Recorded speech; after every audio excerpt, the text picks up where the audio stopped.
The mango season is just getting over. In India, it's a big thing. If you looked at the mango tree in the month of October, November, December, you didn't see any sweetness dripping out of it.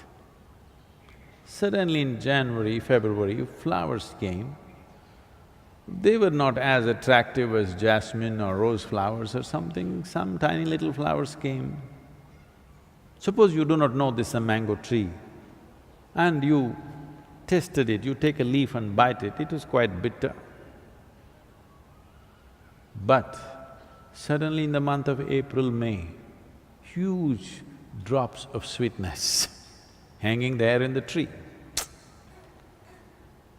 So, if you did not have prior knowledge that this is a mango tree, did you think this tree is actually manufacturing this sweetness? But you think suddenly in April sweetness came? It has been slowly manufacturing this sweetness and it put it out at a certain season, but it's been on right through the year, isn't it? Mangoes happen only in one season. You notice the sweetness only at a certain time. This does not mean the mango tree was not striving and working to produce that sweetness. You cut any part of the mango tree and taste it, you will not find a slightest tinge of sweetness, believe me. But when the mango comes, how much sweetness? Where is it coming from? It's been working on it, you couldn't see it. Similarly, is it a process? For sure it's a process. But can everybody see the process, identify the process? No. When somebody is evolving on the spiritual path, others thought he's a nutcase. Somebody thought he's vagrant, somebody thought he's a vagabond, somebody thought he's something else. But when the sweetness came, everybody who tasted realized that this is a fantastic thing. So, nothing in the universe happens bang, bang, bang. Everything is a process. Can you identify the process? Can you recognize the process, is the question. Generally, anybody who carries, generally among human beings, when they're children, any child which carries a certain level of genius within him, which is irrepressible. Everybody has genius within them, but they're repressible. Systems in the society, their own fears, their own anxieties, their own need for security represses their genius. Every human being has some kind of genius, but over 90% of the human beings never find expression to it because they give in to other things. Other things become more important. When you were 12, 15, you thought, I'll do this, I'll do that, I'll go to the moon. But you saw the neighborhood girl and started calling her the moon. Moon disappeared. So, like this, in everybody, the possibility is wide open. The thing is, can you sustain the process and allow it to become that possibility? Between possibility and reality, there is a distance. Most people neither have the courage nor the conviction to walk the distance. Largely, spiritual process is a kind of an entertainment. Go to discourse after discourse, discourse after discourse, read more and more books and debate how your Atman, Paramatman, your soul is floating here, there and about heaven and hell and everything, but do nothing about this.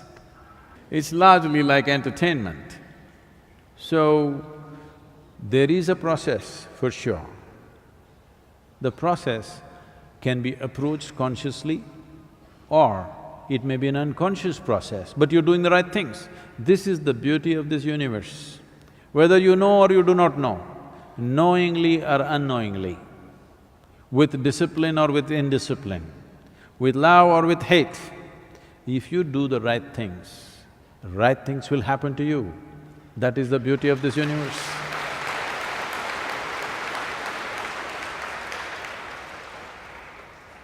So Adi Shankara said, yogaratova bogaratova. Somehow, either through yoga or boga, somehow do it. Somehow find the truth of your inner nature, because what we are considering as truth is simply this. Whatever works on all levels of life must be the truth, isn't it? Whatever really works on all levels of life must be the truth. Whatever you know in your life, test it right now, because you have a mind which can project. Right now, you are striving for a certain level of income or a certain kind of house or a car or something else or something else. Put yourself in different stages of life and see if it still means a lot to you. See, suppose not tomorrow, let's say 100 years later, you're on your deathbed. Just see if your jewelry, your makeup, your car will mean something to you on that day. This does not mean you must give it up today. It is just that you must keep it in its place, you must not carry it in your heart.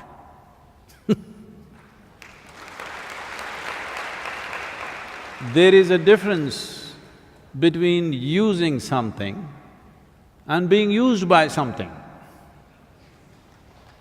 Most people do not know how to use the things that they buy. The things that they buy are using them up.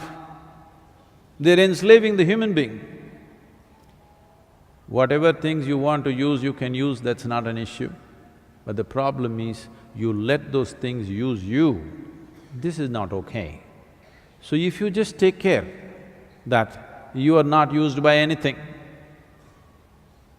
you understand the limited role that everything has in your life, the limited role of your education, the limited role of your career, the limited role of your marriage, the limited role of your relationships, the limited role of your wealth, the limited role of everything that you're doing. If you understand where one thing begins and where it ends, then you don't have to do anything. Spiritual process is on.